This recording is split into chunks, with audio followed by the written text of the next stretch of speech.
Good morning, ladies and gentlemen. Welcome to the opening ceremony of the sub-regional consultation for the development of the protocol for integrated protection of children and adolescents in disaster situations. This is a twin event. It is combined also with the signing of a memorandum of understanding between CDEMA and UNICEF. Before we go into our proceedings, allow me to invite you to please stand for the national anthem.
Please be seated.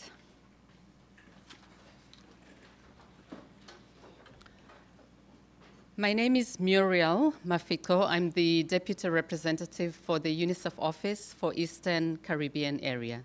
I will be your host this morning and facilitate the proceedings. Today is a special day.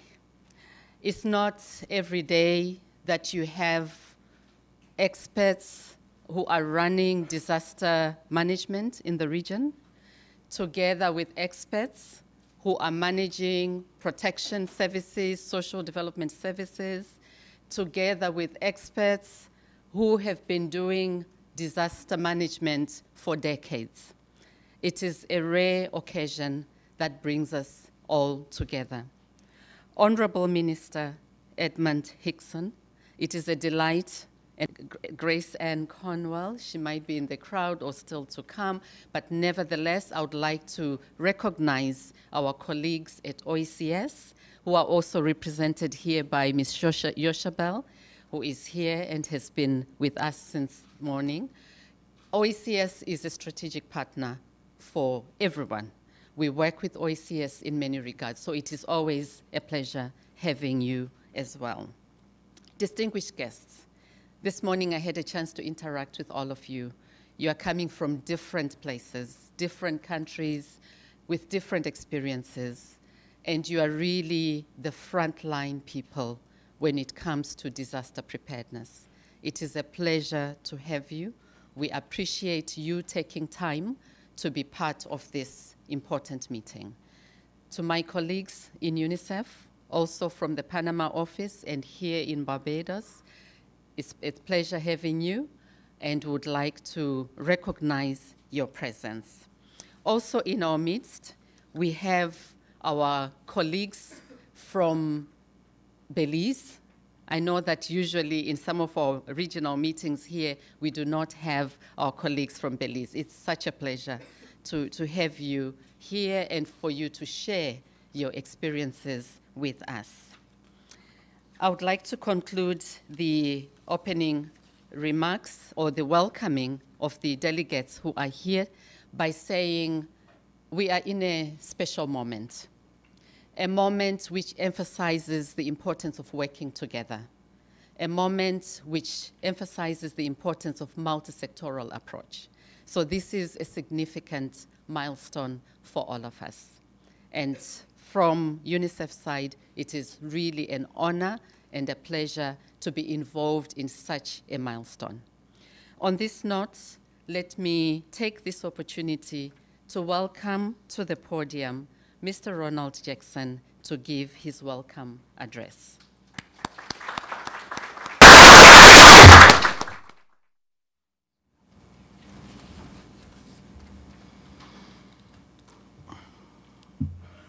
Thank you very much, Muriel. Honorable Edmund Hinkson, Member of Parliament and Minister of Home Affairs, Barbados, under which the portfolio for disaster risk management falls.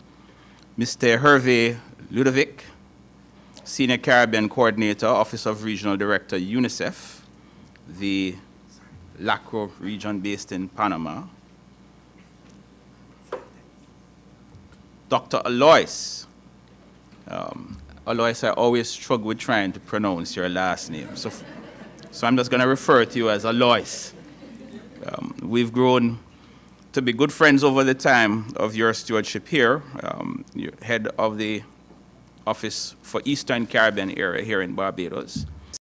Elizabeth Riley, my Deputy Executive Director, and for whom we want to recognize her own efforts in working with the UNICEF team to organize today's event. She's done a tremendous job in the period of putting things together. Dr. Grayson Cornwall, Head of Social Development Unit, the OECS, and I think this will continue to grow. Good morning. Good morning. Good, and that needs to set the tone for the engagement that we will have over the next few days, both here and going forward.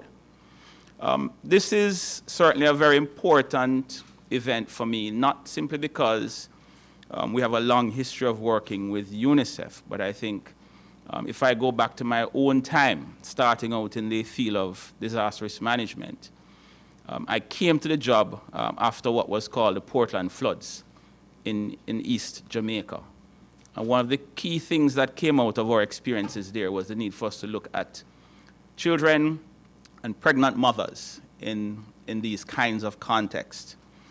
And 2 years after that experience, I happened to be entrusted with leading at the national level the process of looking at the development of guidelines for treating with children and pregnant and lactating mothers in emergency contexts. That's many years ago, probably what, 19 years ago. That's how long we've been grappling with this issue.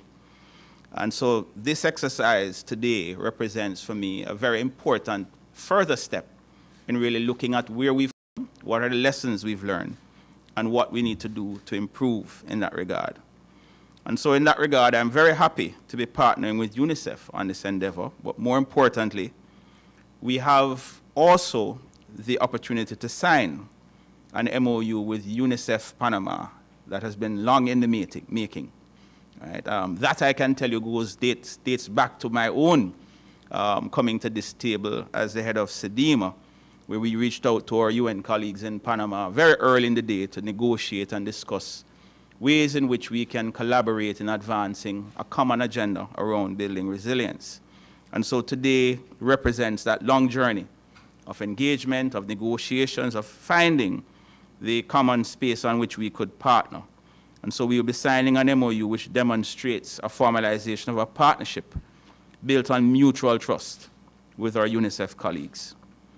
UNICEF would have been one of our early UN partners in demonstrating the appreciation of the institutional leadership of risk and resilience efforts within CARICOM through CDEMA. CDEMA and UNICEF have a common commitment to making the lives of people safer. We have enjoyed a sustained and mutually beneficial relationship with the UNICEF ECA office, that's the office based here in Barbados, which covers 12 CDEMA participating states. But the MOU will allow us to broaden the umbrella of collaboration to embrace all 18 CDEMA member states. As you know, CDEMA delivers its services to CARICOM, and we're hopefully on the verge of broadening our own membership from the 18 we now serve. And I'm very hopeful that it will go to 20 and hopefully 22 before I step away or even after I step away. But we deliver our services through what we call the Comprehensive Disaster Management Strategy 2014 to 2024. And we refer to this strategy as an integrated risk management strategy because it is looking at all of the issues related to risk and threats. I think more and more as we discuss this issue around resilience, we need to move away from a conversation around the term disasters. MOU and partnership with UNICEF. CDEMA also recognizes children and youth as agents of change and is committed to empowering them, making spaces for their voices to be heard. Children are not victims. They're very creative. They are a valuable resource, and we should see them as such. We should engage them and empower them and listen to their voices. And we've been able to do that. In this regard, building on the youth resolution emerging from our Comprehensive Disaster Management Strategy in 2015, the 2015 CDEMA conference, CDEMA has been incrementally building out and promoting youth in comprehensive disaster management programs, which have now been launched in several CDEMA participating states. We've been engaging the youths. I think long before I became the executive director of CDEMA, we've had a youth engagement program within CDEMA. Taking into consideration the common commitment to children and youth, CDEMA and UNICEF have collaborated in the delivery of youth sessions at the CDEMA conference, or Safe Schools program, which is a CDEMA flagship program, after-action review of the education sector in the aftermath of Irma and Maria, the integration of child protection into the training curriculum of the regional response mechanism response teams, relief to the impacted states, including pre-positioning of emergency relief items within the CDEMA system warehouses, and the rollout of what we call the Caribbean Community Risk Information Tool, the secret. It's a secret, right? Many of you don't know about it. But we'll soon ensure that it is not a secret. We roll it out in Suriname, working with Hanok and others, and we hope to continue to roll this out in other CDEMA member states. The issue of risk information and looking at it from a child lens as well in terms of the whole aspect of vulnerability. Given the extent of CDEMA's sub-regional coverage and notwithstanding the excellent partnership we've had with the Barbados office, we've decided to sign an MOU with UNICEF Panama, the regional hub, as a means of ensuring standardized support for all our states under the One CDEMA, One Caribbean approach. The gaps identified and which we have partnered with UNICEF to address is not a requirement for one state, but for all of our states. Under the MOU, CDEMA and UNICEF will consolidate these existing initiatives as well as treat emerging front burner issues such as psychosocial support to impacted populations, shock responsive social protection, to name a few. And as I've said, we will continue to look at the risk information within our communities. It is in CDEMA's desire to realize the institutionalization of the partnership between disaster management and child protection and child rights actors at both national and regional level. We also recognize post-2017 events, the UNICEF will now lead on WASH, that is water, sanitation, and health? Hygiene. The brain is tired, it will come back up to speed. In this region, as per the UN regulations, we are aware that the conversation has been initiated between CARFA, UNICEF, and PAHO on this matter, and we urge acceleration of the agreed roles and responsibilities ahead of the 2019 hurricane season. CDEMA also views this MOU as a conduit towards greater harmonization of programming, not only with UNICEF, but with our broader UN family as a whole. This is something, as I said, in 2013, we met with the UN community to discuss this issue of harmonization and partnership. And this is unfolding as we speak. However, measurement of the initiatives under the MOU will feed directly into the CDEMA monitor and the Sendai monitor. And this issue of trying to ensure that along the pathway to the shared objectives we have with UNICEF. As we move forward, I have the CDEMA CU, and also on behalf of the member states. Thank you very much and good morning.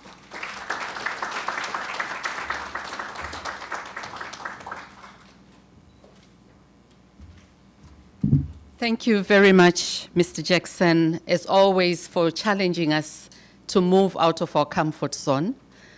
Alignment, being focused on results, those are the solutions we are looking for also lie and reside in the children and adolescents in our different countries. Thank you for those opening remarks. Now we turn to Mr. Delis, who will give us remarks from our regional office based in Panama. Mr. Delis, welcome to the podium.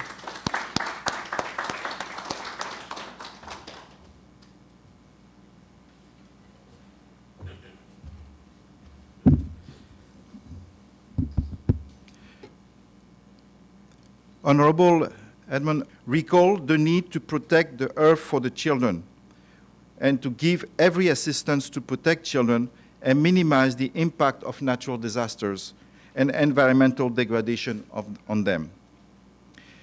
In its report of November 2015, aptly named Unless We Act Now, UNICEF documents the unique vulnerabilities of children to climate change, with 1/4 of the world, 2.3 billion children, living in areas where floods are extremely frequent. Almost 160 million children living in areas in severe drought affected. More than 115 million children live in parts of the world with high to extremely high risk of tropical cyclones. And 300 of them in countries where half of the population live below the poverty line. Other sister agencies, such as the World Health Organization, also warn us that climate change affects social and environmental determinants of health, clean air, safe drinking water, sufficient food, and secure shelter. And WHO further emphasized the fact that between 2030 and 2050, climate change is expected to cause approximately 250,000 additional deaths per year from malnutrition, malaria, diarrhea, and heat stress. Honorable Minister, ladies and gentlemen, there is today enough evidence that extreme weather events spanning from the Caribbean island to the Mekong Delta, from the Sahel of Africa to the Pacific Islands, and most recently in Zimbabwe, Mozambique, and Malawi, exacerbate endemic health and chronic food security issues. They cause devastating and durable impact on education and health infrastructures and services, and therefore the ability of the robust climate resilience and shock responsive water, protection, sanitation, education, psychosocial, and social protection hygiene services. Honorable Minister, ladies and gentlemen, the signing of the Memorandum of Understanding today between UNICEF and CDEMA heralds a new era of strengthened collaboration between the two institutions. Through this agreement, UNICEF and CDEMA further their cooperation to reduce the disproportionate impact of climate disasters on vulnerable children by leveraging the capacity of governments and regional organizations to promote climate resilience and shock-responsive solutions.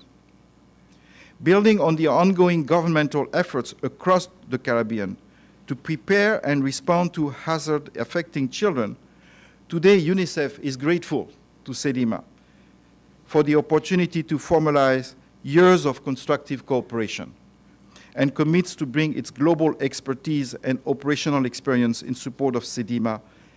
And we also call for CDEMA to further mobilize intergovernmental and multilateral cooperations to protect children of the Caribbean affected by climate change and promote a child rights approach and foster active participation as social issues.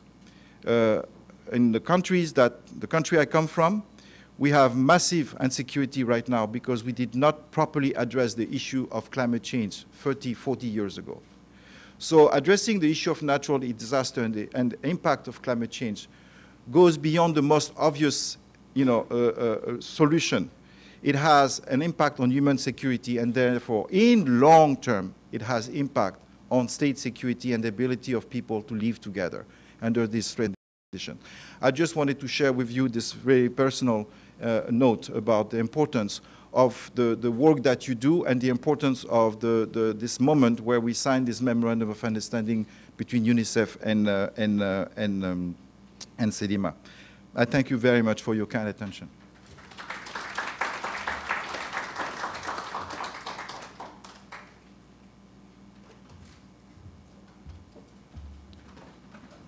Thank you very, very much for the remarks. And you have put squarely at the center the issue of children and children's rights. You have also highlighted the ever-present threat of climate change and how we need to be aware and sensitive about the risks that climate change poses for this region and many other places across the globe. Thank you, too, for your personal perspective, because indeed the challenges we face are being faced elsewhere. And that's why coming together is an opportunity to learn from each other. At this point, we would like to hear the voices that will not be heard in this meeting today, the voices of children. It is important for us always to remember that when disasters strike, we are all impacted, but children are particularly vulnerable.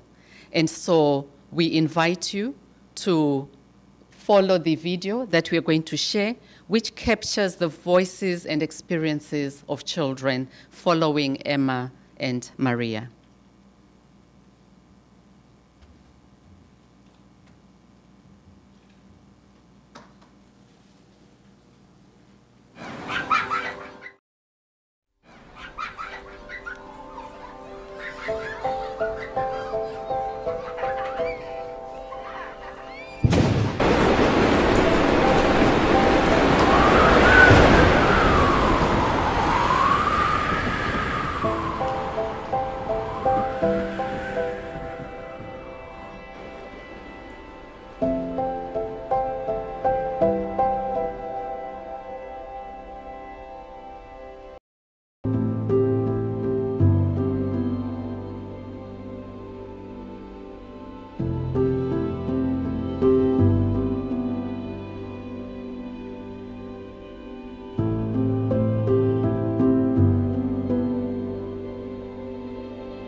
Extremely horrified to hear those winds howling like wolves in the sky and houses flying away. Well, it was kind of scary for me because I've never experienced anything like this before, but thank God that our house is still standing.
the lights on. These are real lives, real experiences beyond statistics. I think the importance of leadership in situations like this cannot be understated. And that is why we have today in our midst Honorable Mr. Hinkson, the Minister of Home Affairs, Barbados, but also his being here is symbolic of the role and importance of leadership in situations like this. Honorable Minister, it is my pleasure to invite you to the podium. Minister has been involved in many, many areas. I had the opportunity of looking at his resume. He has an illustrious career. He has had an illustrious career. He was an attorney at law, and he has been chairperson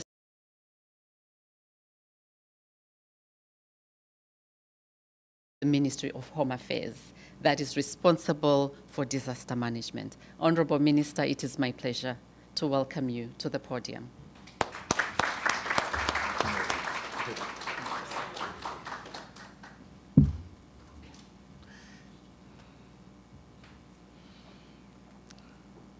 Good morning, everyone.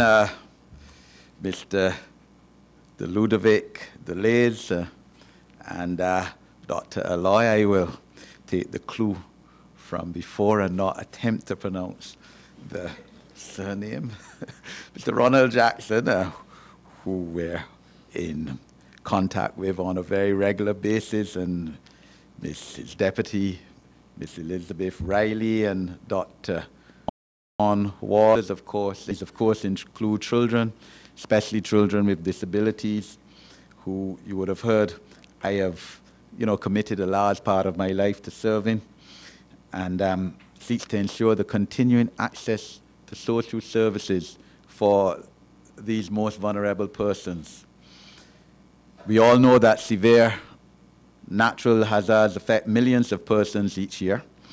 We've just seen a video, and nothing is more poignant than actual seeing the video, more so than hearing the statistics. And you see the destruction that hurricanes can cause in the space of a couple hours, totally wipe out your economy and destroy all the gains that you might have made in the last half century. Vulnerable groups such as the elderly and the disabled and children are more susceptible, of course, to these impacts, since they have less coping capacity to resist and recover from them. In addition, they generally also have less ability to escape from the impending natural disasters.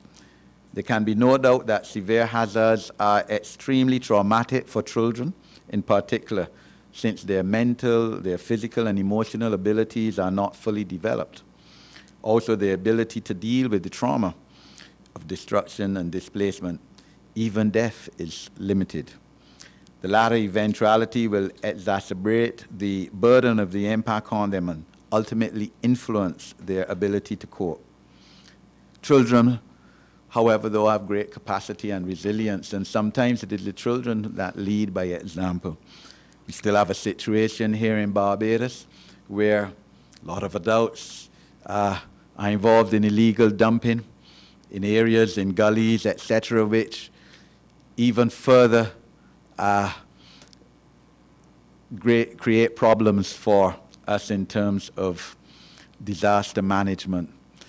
And, sometimes it would be the children, we certainly hope, who will tell the adults this is not the correct thing to do. We as adults also, on the other hand, have to set the examples to our children and not do things like illegal dumping. I mean, I was in a part of my constituency on Saturday where they told me there's continuing illegal dumping, Aston Hall, the Whim. Those dumping in those areas causes tremendous problems in Speightstown, Goose Terrace, as we in Barbados know. On many occasions, up to 2 years ago, that has happened. And I can only implore Barbadians to cut out this practice.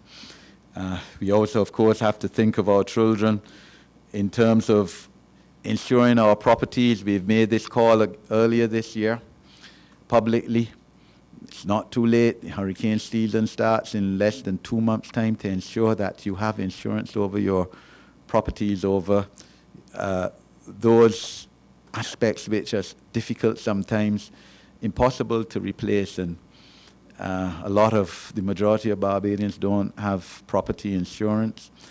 In terms of chattel houses, it is still quite reasonable, and it is not too late to go and seek insurance, because when you have a natural disaster, whether it's a hurricane, huge storm, fire, everything is lost and you have to start from scratch. It's better to try and curb the risk which is involved rather than take the chance that nothing would happen. We have heard, of course, about water and sanitation and hygiene, which we have to seek as policymakers, as a government, as regional and international organizations to protect and secure for our children. Would also, of course, add to that education, basic fundamental human rights, which can be greatly curtailed in the event of a disaster. And this event here today, signing of the MOU, seeks to buttress our social protection devices so that in some way, in the event, we hope not, of a disaster, we can still deliver the services or restore, as well as in Grenada. I remember when Hurricane Thomas was passed through many years ago in terms of restoring educational facilities for their children.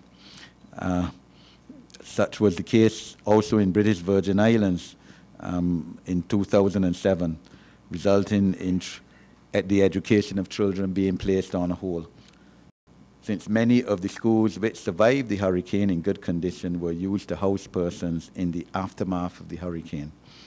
In our region of the world, there still exists a number of states whose economic and social stability are under severe stress. This of itself impedes a country's resilience, but also its ability to recover or bounce back following a disaster. These factors can further impact on the children's ability to cope with disasters, as the level to which countries are susceptible to disasters has a trickle-down effect and can affect the very basic needs of children. Thus, it is of paramount importance that effective mechanisms be put in place not only to ensure that the country can quickly recover and rebuild, but also to ensure that children's resilience to disasters are strengthened and sustained. Barbados recognizes the value of investing in strategies to ensure that it can continue the impacts of disaster, that it can combat, the impacts of disaster in the shortest possible time and build resilience to disasters. Consequently, our country has made major progress in terms of disaster risk reduction initiatives. Efforts are in train to widen the net of assistance through engagement of the private sector to bolster the effects and the efforts of the public sector in building disaster resilience and ensuring the continuation of crucial services in the post-disaster period. An essential element involves putting in place legislation and policies to facilitate the recovery process.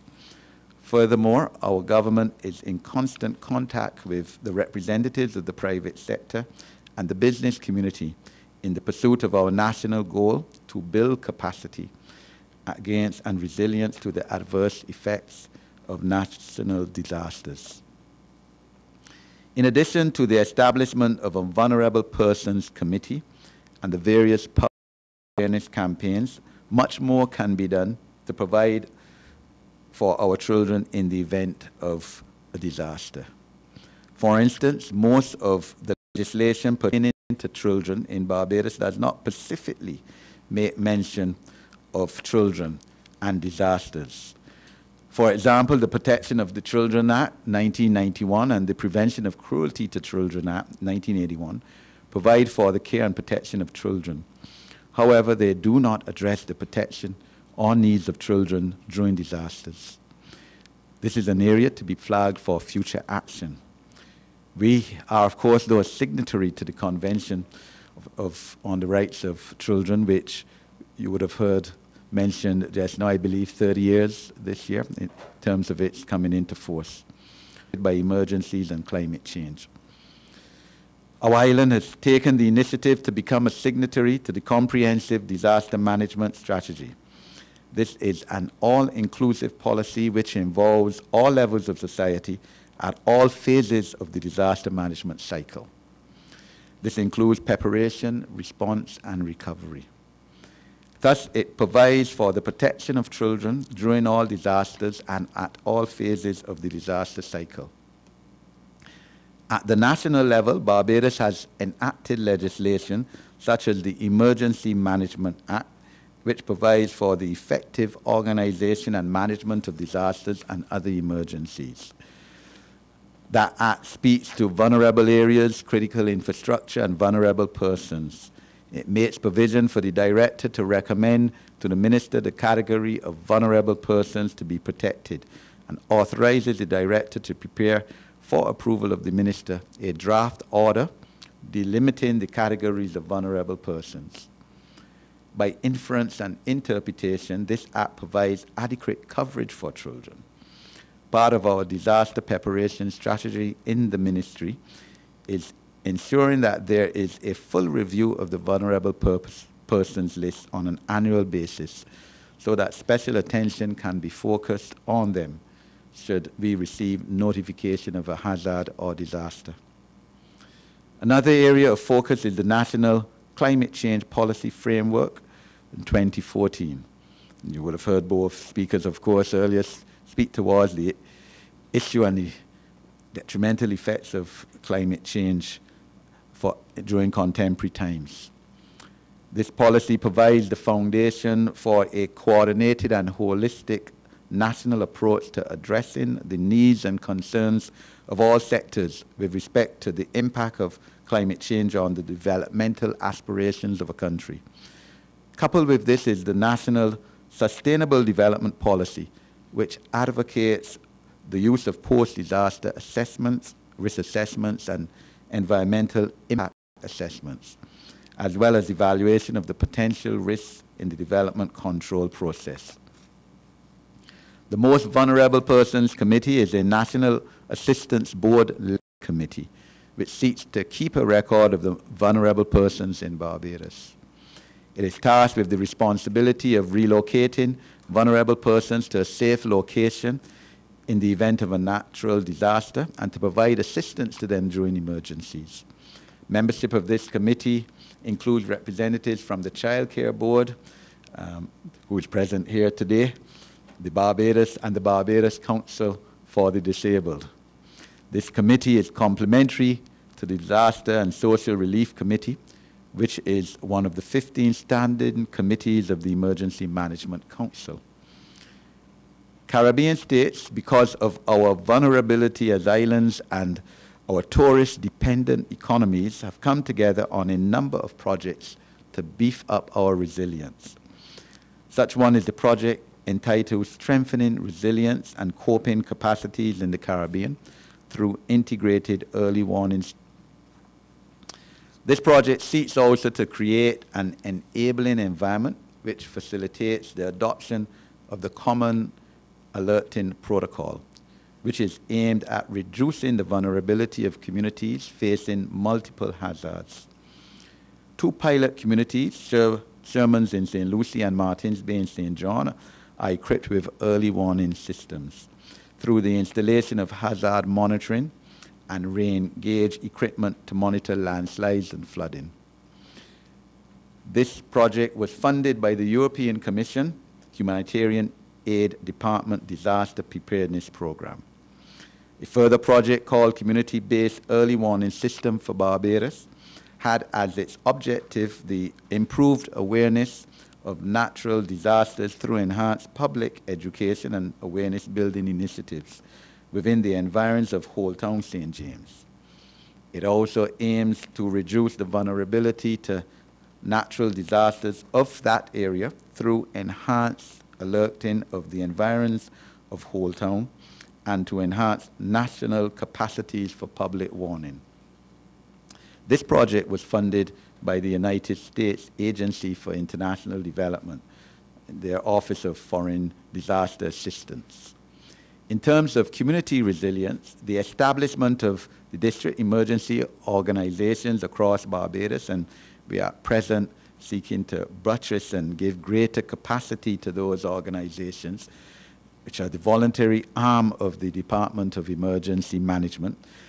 This allows for community-based disaster preparation, consisting of public education programs, training, and community-based approaches, which build resilience by reducing risks and enhancing the community's capacity to prepare local response mechanisms to cope with disasters. The International Federation of the Red Cross, in collaboration with the Barbados Red Cross and the DEOs, conducted vulnerability capabilities assessments of select communities within Barbados, highlighting vulnerable areas and persons in these communities. During the months of March and June annually, these months are designated as the Coastal Hazards and Earthquake months and Hurricane Awareness months, respectively. The Disaster of Emergency Management tries to focus on at least one activity towards school-age youth between the ages of 5 and 18 to raise their awareness of these hazards.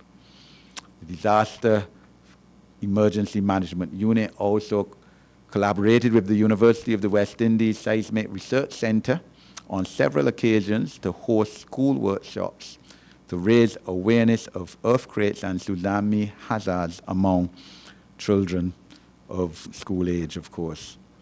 Additionally, 2 schools symposed our youth on the adverse impact of a hurricane, especially given that Barbados has not been impacted by a major hurricane in over 60 years. So, ladies and gentlemen, we at the level of the government of Barbados will continue to strive to build awareness and to ensure that Barbadians understand the importance of preparation, of building resilient societies, of protecting the most vulnerable among us, including our future generation, our children, who are our most vulnerable asset. We will seek to enhance the channels of public-private sector cooperation and collaboration. And in these efforts, of course, we are eternally grateful to CDEMA and to regional and international organizations such as UNICEF, who recognize the significant role that they must play in the event of any unfortunate occurrence in helping to restore our communities and our people. I thank you.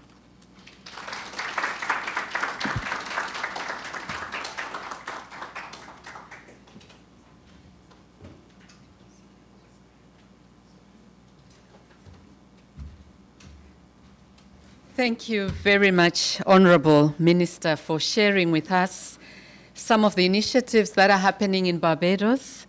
Indeed, that is why we are here. The idea is to learn from each other and not to reinvent the wheel.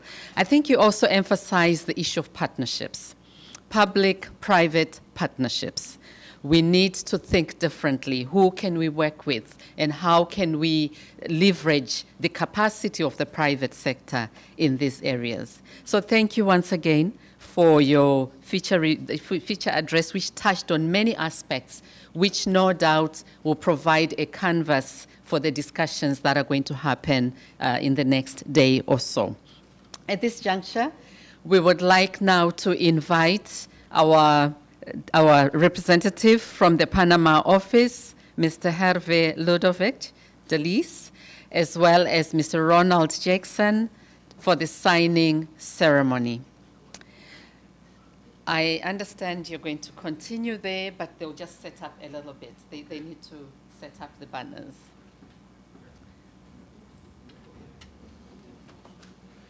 Thank you.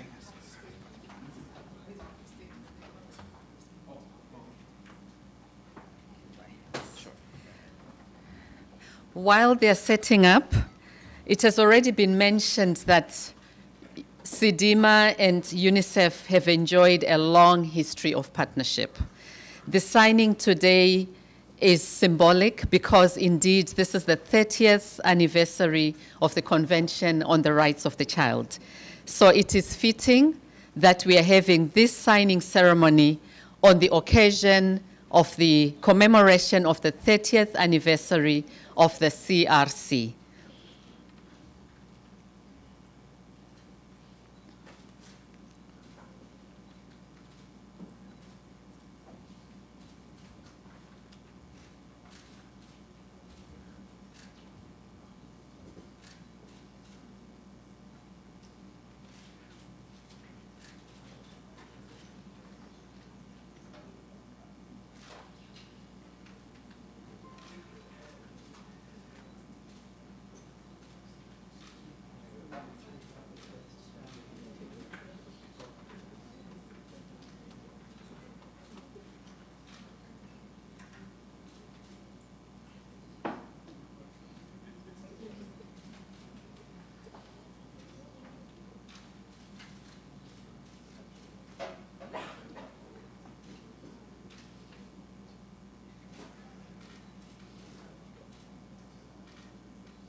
No, there's a switch side to do this.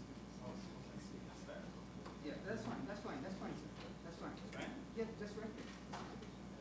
No space like this. You have to come here.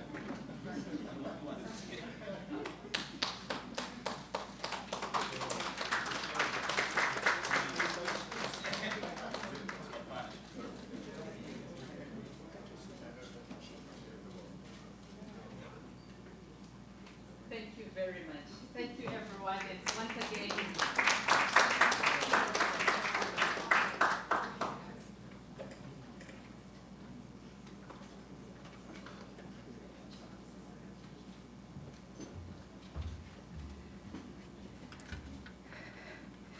We are watching history in the making. And because we have all witnessed the signing, we will be looking for the results. Accountability, transparency. Yes. At this juncture, once we are done,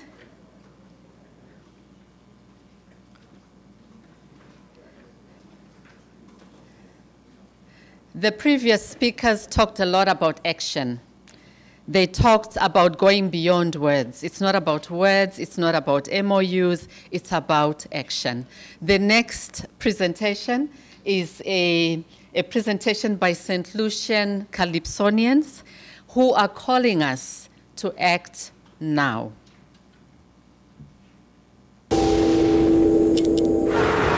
The truth is, small islands like us do very little to cause climate change.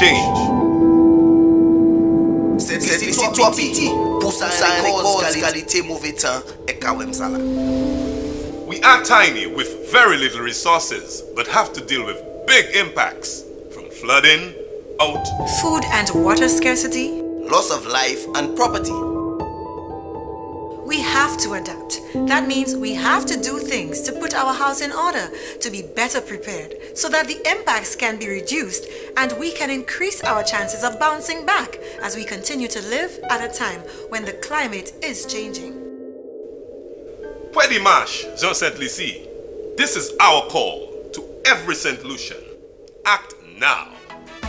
Take it away, Herbie.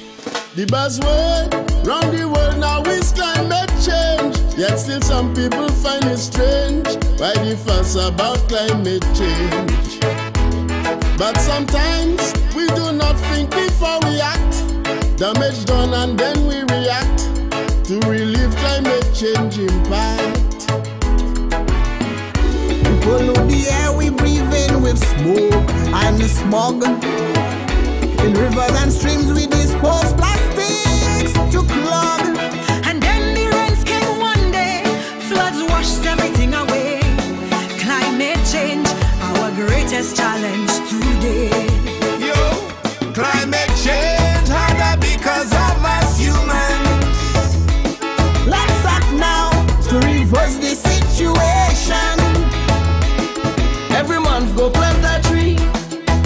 your bulbs to LED. Use less heater and AC. Dispose waste responsibly. Drought or hurricane, we must adapt to climate change.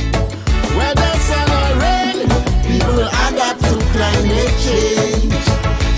Tous les l'année, les nous ten hurricane ka passe. En les jours nous ka prévier. Quand quitte c'est même mal porté. Ça pas bon assez. Oftentimes, we don't follow the building code. Define norms for drainage and road. Water runoff till soil erode. Cutting down species and trees in forest reserve. Natural habitats destroy rather preserve. More rivers now getting dry, depleting we water supply. Safe food scarce or polluted with pesticide. Climate change, harder because of us humans. Let's act now to reverse the situation. Well, every man's go plant a tree. Change your bulb to LED. Use less heater and AC. Dispose waste responsibly. Drought or hurricane, we must adapt to climate change. Whether sun or rain, people adapt to climate change. Climate change, more severe now, it is a fact. Every solution must now adapt to alleviate its impact. Small actions we take now can make big difference when our kids face the consequence after years of our negligence. Reduce our waste, recycle, conserve, compost. Get involved, protect every inch of land and coast. Everyone must play the role, not government or farmers alone. After all, Sweet St. Lucia is our home. Climate change harder because of us humans. Let's act now to reverse the situation. Well, every man's go plant a tree. Change your bulb to LED. Use less heater and AC. Dispose waste responsibly. Drought or hurricane, we must adapt to climate change. Whether sun or rain, people adapt to climate change. As we reach out to Sister Dominica, after Hurricane Maria, is one thing we must remember. Small islands, we are all in the same boat. Up to we if we sink afloat. Post-hurricane watch on alert. Never know on who or when the next storm go turn. Where and how to build now is the right time to learn. Fix gutter rings, clear up drains. More drought, storm water when it rains. Let's act now to adapt to the climate change. Climate change, harder because of us humans. Let's act now to reverse the situation. Reverse it. Every month go plant a tree. Change your bulbs to LED. Use less heater and AC. Dispose waste responsibly. Drought or hurricane, we must adapt to climate change. Whether sun or rain, people adapt to climate change.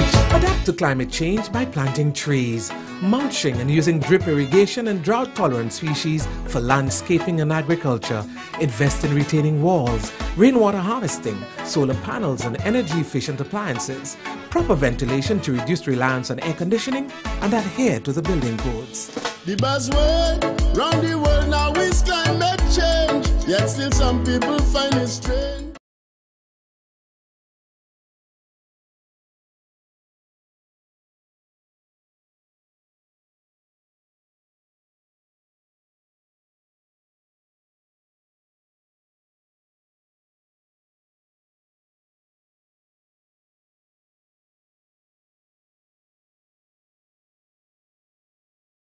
Minister, distinguished guests, ladies and gentlemen, We have now come to the end of the opening ceremony and signing ceremony for the Memorandum of Understanding. At this juncture, I call upon Ms. Elizabeth Riley to come forward and present or propose a vote of thanks. Ms. Riley.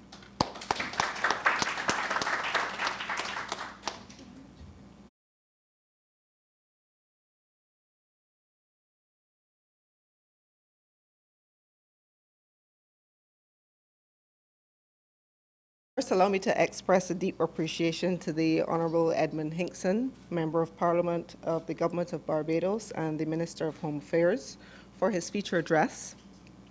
I think of an address which highlighted our responsibility to children through action and also gave a very frank assessment in terms of the legislative situation here in Barbados with respect to issues of child protection. I also want to express thanks to Mr. Hervé Ludwig de Lies, who is the Senior Caribbean Coordinator, Office of the Regional Director, UNICEF Office of Latin America and the Caribbean, for his welcome remarks in which he placed the partnership between CDEMA and UNICEF within a global context and also challenged CDEMA to expand the multilateral contributions that we can make here in the region in protecting children in the case of disasters.